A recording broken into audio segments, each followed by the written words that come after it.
जय हिंद, वंदे मातरम। सभी स्टूडेंट को मैं लेके आ चुका हूँ एक बहुत बेहतर सेशन जो आपके लिए, अगर आपने अभी तक पूरा पेपर क्लियर नहीं किया तो ज़रूर कर ले इस पेपर को, और पिछली क्लास से आपने अभी तक नहीं देखी इस पेपर की तो ज़रूर देख ले। और आज अगला क्वेश्चन मैं लेके आ चुका हूँ 75 से आगे के क्वेश्चन सारे आपको देखना है। 75 से 100 यानी 25 क्वेश्चन अभी इस सेशन में करवाने वाला हूँ।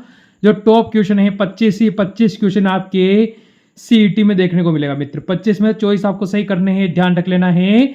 और इसके आगे जो 50 से 75 तक क्वेश्चन मैंने अगली क्लास में करवा चुका हूं, यानी 4 दिन में पूरा पेपर करवाया मैंने। ये पेपर आपका सेम टू सेम आपको सीईटी में देखने को मिलेगा। तो पहला क्वेश्चन देखो क्या कहता है, क्या कह रहा है। 76वां क्वेश्चन, इसको देखेंगे और उत्तर देने की कोशिश आप सभी मित्र करेंगे। तो क्वेश्चन का हमें कहना है रसिया की छतरी, ठीक है, अभिलेख पर नाम उत्तीर्ण है, किसका है ये आपको बताना है। तो मेरे मित्र यहाँ से आपका उत्तर क्या होने वाला है जल्दी से बताने की कोशिश करेंगे। ऑप्शन ए, बी, सी या डी। ठीक है, तो हम कहेंगे नर वर्मा। ऑप्शन नंबर ए आप यहाँ से बिल्कुल सही बताओगे पहले का। आगे चलो दूसरे क्वेश्चन की ओर। निम्नलिखित में से राजपूताना में किस क्षेत्र पर वरिक वंश ने शासन किया था। ठीक है, वरिक वंश ने शासन किया था, कहाँ पर किया था ये आपको बताना है। अलवर, ओसिया, बदनौर या बयाना। आखिरकार कहाँ पर इन्होंने शासन किया था ये आपको बताना है। बेहतर और टॉप क्वेश्चंस की सीरीज आपके सामने आई है मेरे मित्र, लगा लेना पेपर में ये कि क्वेश्चन आपको देखने को मिलेंगे। तो ऑप्शन नंबर डी आप बयाना बिल्कुल सही कहोगे। देखो अगले क्वेश्चन का उत्तर दोगे। इतिहासकार आर.सी. मजूमदार के अनुसार गुज्जर प्रतिहारों ने कितनी शताब्दी तक अरब आक्रमणकारियों के लिए बाधक का नाम दिया था। ठीक है, बाधक का नाम दिया था किसने, गुज्जर प्रतिहारों ने, ये आपको बताना है इसके अंतर्गत। ठीक है, अब हम यहाँ से अगर देखते हैं दूसरी शताब्दी से चौथी शताब्दी तक, तीसरी शताब्दी से पाँचवीं शताब्दी तक, छठी से 11वीं या 12वीं से 15वीं शताब्दी तक। तो मेरे मित्र आपका उत्तर यहाँ से क्या होने वाला है। आप सभी स्टूडेंट अगर ऑप्शन नंबर सी पर जा रहे हो, छठी से 11वीं शताब्दी तक, ऑप्शन नंबर सी हमारा यहाँ पर एकदम सही रहेगा। आगे चलो, देखो अलाउद्दीन खिलजी की राजपूत राज्यों पर विजय को सही तिथि क्रम का चयन करें। ठीक है, तो उसने सबसे पहले कहाँ पर आक्रमण किया था ये आपको बताना है। तो ये आपको पता है कि उसने सबसे पहले रणथंभौर पर आक्रमण किया था। रणथंभौर के बाद चित्तौड़ पर, चित्तौड़ के बाद सिवाना, सिवाना के बाद जालौर। ये आपको ध्यान रखना है। चित्तौड़ पर किसके लिए किया था, रानी पद्मिनी के लिए 1303 में इसने यहाँ पर आक्रमण किया था, आपको ध्यान रखना चाहिए। ये आपका यहाँ से मोस्ट इंपॉर्टेंट भी क्वेश्चन बन जाता है कि अलाउद्दीन खिलजी ने चित्तौड़ पर कब आक्रमण किया, तो 1303 में किया था। ये भी ऑप्शन नंबर सी हमारा एकदम सही रहने वाला है। आगे चलो, 1857 का विद्रोह राजस्थान में किस स्थान से प्रारंभ हुआ था। तो राजस्थान के अंदर कहाँ से हुआ था 1857 का राजस्थान में विद्रोह। ठीक है, तो अब यहाँ से कह सकते हैं नसीराबाद, भीलवाड़ा, बांसवाड़ा, उपयुक्त सभी, यानी ऑल फॉर द आपका। तो यहाँ से ऑप्शन नंबर डी पे जाओगे या ऐसे नहीं कहोगे आप, तो ऑप्शन नंबर डी तो आप गलत कर दोगे मेरे मित्र। यहाँ से जो हमारा स्टूडेंट उत्तर बनेगा वो ऑप्शन नंबर ए बनेगा कि नसीराबाद से। आगे चलो अगले क्वेश्चन का उत्तर दो। निम्नलिखित में से किसने अमरदास वैरागी, ठीक है, क्या नाम है, छद नाम पर रखकर अपना अधिकांश समय मालवा और बागर के क्षेत्र में व्यतीत किया था। बागर और कहाँ के, बागर और मालवा के क्षेत्र में अपना समय व्यतीत किया था, यानी वहाँ पर अपना समय बिताया था। तो यहाँ से आप क्या कहोगे, तो जरावर सिंह, प्रताप सिंह, यहाँ पर केसर सिंह या उपयुक्त सभी। आखिर इन सभी ने बिताया था या इनमें से एक ने बिताया था। ठीक है, तो आप ऑप्शन नंबर ए पर जाओगे, वो आपका उत्तर यहाँ से बिल्कुल सही रहने वाला है। अगला क्वेश्चन आपके सामने आया है, भारत छोड़ो आंदोलन के दौरान जयपुर प्रजा मंडल के अध्यक्ष कौन थे। भारत छोड़ो आंदोलन हुआ था उस समय जयपुर का जो प्रजा मंडल था उसके अध्यक्ष कौन थे ये आपको बताना है। भारत छोड़ो आंदोलन कब हुआ था ये क्वेश्चन आपसे पूछा तो नहीं जाएगा, पर अगर आप में से कोई बंदा आरपीएफ या फिर किसी अन्य एसएससी का एग्जाम देगा तो आपको बता दूं कि 1942 में भारत छोड़ो आंदोलन चलाया गया था महात्मा गांधी द्वारा। तो यहाँ से जो आपका उत्तर होगा वो होगा Hiralal Shastri. Option number B आप यहाँ से बिल्कुल सही बता सकते हो। चलो यहाँ से इस क्वेश्चन का उत्तर आप बताओगे। एकी आंदोलन के नेता कौन थे जो 1920 में वर्तमान राजस्थान और गुजरात के आदिवासी बहुल सीमा क्षेत्रों में आंदोलनरत थे, यानी वहाँ पर आंदोलन कर रहे थे। तो हम यहाँ से किसकी ओर जा सकते हैं? मोतीलाल, गोकुल, यहाँ पर इनमें से कोई नहीं, भोगीलाल पांड्या। तो मेरे भाई यहाँ से हमारा उत्तर क्या होगा सभी स्टूडेंट बताएंगे?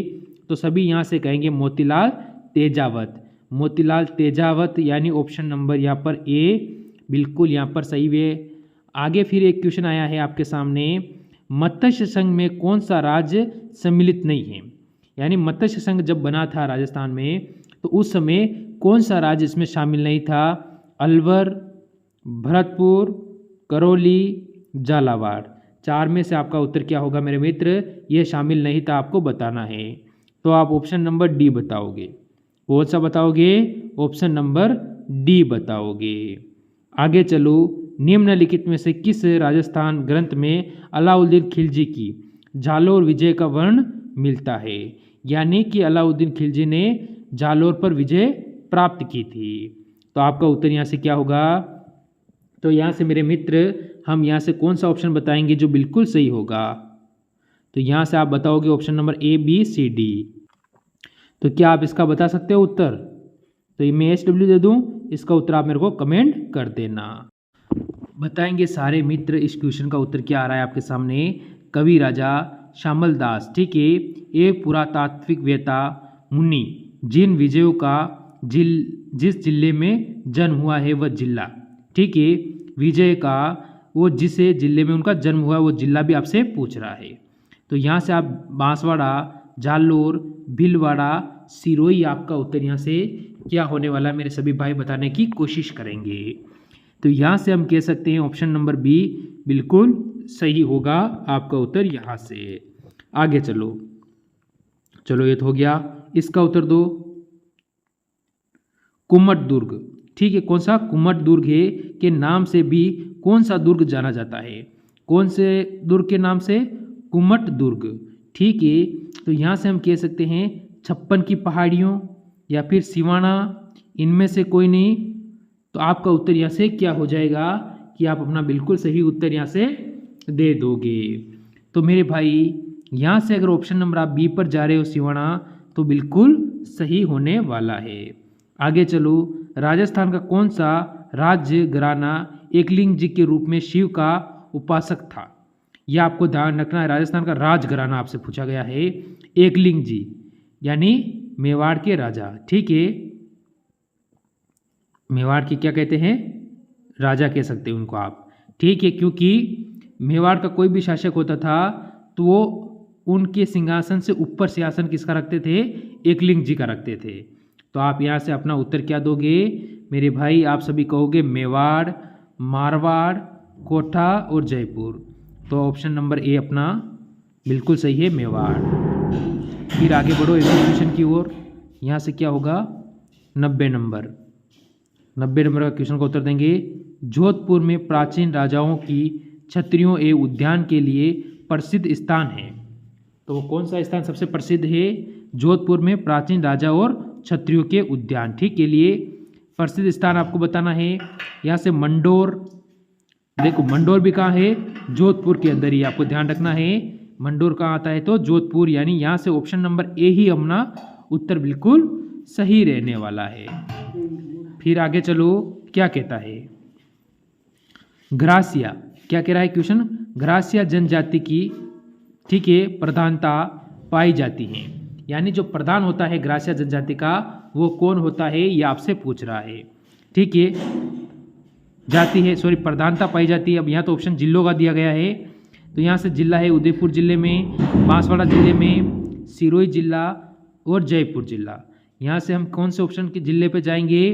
तो प्रधानता पाई जाती है ऑप्शन नंबर बी, यानी सिरोही जिलों में पाई जाती है सर्वाधिक। बताएंगे मेरे मित्र यहाँ से अपना उत्तर क्या है कि किस लोक देवता ने गायों की रक्षार्थ प्रत्यक्ष युद्ध नहीं किया था? यानी ऐसा कौन सा लोक देवता था जो गायों के लिए युद्ध नहीं किया था, तो हम क्या कहेंगे, भूमिया जी, रामदेव जी, छाजू जी, ठीक है, या फिर इनमें से कोई नहीं। तो किसने नहीं किया था ये आपको बताना है, गायों के लिए हमसे पूछा गया है, तो हम यहाँ से सबसे बेस्ट उत्तर आपका क्या होगा। तो मेरे मित्र आप यहाँ से कहोगे कि यहाँ से रामदेव जी, ऑप्शन बी बिल्कुल सही रहेगा। अगला क्वेश्चन देखो और इसका उत्तर बताओ क्या है।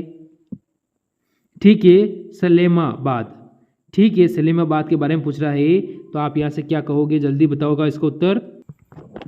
तो निम्बाकाचार्य पीठ की स्थापना किसने की थी ये आपको बताना है। तो यहाँ से जैसे दादू दयाल देव, ठीक है, परशुराम देव, रामचरण देव, उपयुक्त में सभी, ठीक है। तो हम यहाँ से कौन से ऑप्शन पे जाएंगे जो हमारा उत्तर बिल्कुल सही रहेगा मेरे मित्र, तो हम यहाँ से भी कहेंगे परशुराम देव। परशुराम देव का मतलब ऑप्शन नंबर यहाँ पर भी बी एकदम सही होने वाला है। आगे चलो, बीकानेर ऊंट त्योहार के महीने में मनाया जाता है। अब यहाँ पर आपको महीने का नाम बताया जाता है, जैसे कि बीकानेर में ऊंट त्योहार जून में मनाया जाता है, जून के महीने में, जनवरी के महीने में, मार्च के महीने में या अगस्त के महीने में, कौन से महीने में मनाया जाता है। तो हम यहाँ से क्या कहेंगे मेरे भाई, जो भी मित्र यहाँ से ऑप्शन नंबर सी का मतलब यानी जनवरी में मनाया जाता है बीकानेर के अंदर। आगे बढ़ो, फिर अगले क्वेश्चन का उत्तर दो, बताओ इसका उत्तर क्या है। ऊंट महोत्सव, ठीक है, उत्सव का आयोजन कहाँ होता है, यानी ऊंट जो उत्सव होता है वो कहाँ पर होता है। उत्तर होता है जैसलमेर, बीकानेर, बाड़मेर, जोधपुर। यानी ऊंट उत्सव कहाँ पर होता है राजस्थान के अंदर, तो आप सब क्या कहोगे। देखो अभी आया था, कौन से महीने में मनाया जाता है, तो जनवरी में, और कहाँ पर होता है, तो बीकानेर, क्योंकि आपने आगे वाला ऑप्शन देखा होगा क्वेश्चन, तो उसमें बीकानेर अपने आप दिया हुआ था। आगे चलो, ठीक है, वालर नृत्य निम्नलिखित में से किस जनजाति से संबंधित थे। अब जनजाति में आपका उत्तर क्या है, गुज्जर, ग्रासिया, इनमें से कोई नहीं, उपयुक्त सभी। अब ऑप्शन तो आपके सामने दो ही है, तो एक ही आपका इसमें उत्तर हो सकता है, वालर नृत्य आपको बताना है। तो मेरे मित्र यहाँ से अगर ऑप्शन नंबर बी आप देते हो तो बिल्कुल सही होगा, कौन सा, ग्रासिया। कौन सा हो जाता है, ग्रासिया बिल्कुल सही है। देखो 97वां क्वेश्चन आपसे क्या कह रहा है, ठीक है, हिंदुस्तानी वादन की ख्याल, ठीक है, शैली के जयपुर घराना कहाँ के है, प्रवर्तक कौन थे, यानी जयपुर घराने के जो प्रवर्तक थे वो कौन थे, आपको ये बताना है। तो यहाँ से मेरे मित्र आपका उत्तर क्या होगा, जल्दी से बताएंगे। ठीक है, मन रंग हो जाएगा आपका यहाँ से उत्तर, ऑप्शन नंबर डी। फिर एक और क्वेश्चन देखो 98वां क्या कह रहा है, निम्नलिखित में से कौन सी चित्रकला शैली राजस्थान से बंधित नहीं थी, यानी इसमें से राजस्थान से बंधित कौन सी नहीं है चित्र शैली। ठीक है, शेखावटी, हाड़ौती, मारवाड़, ठीक है, कांगड़ा, ठीक है, कांगड़ा भी हो सकती है।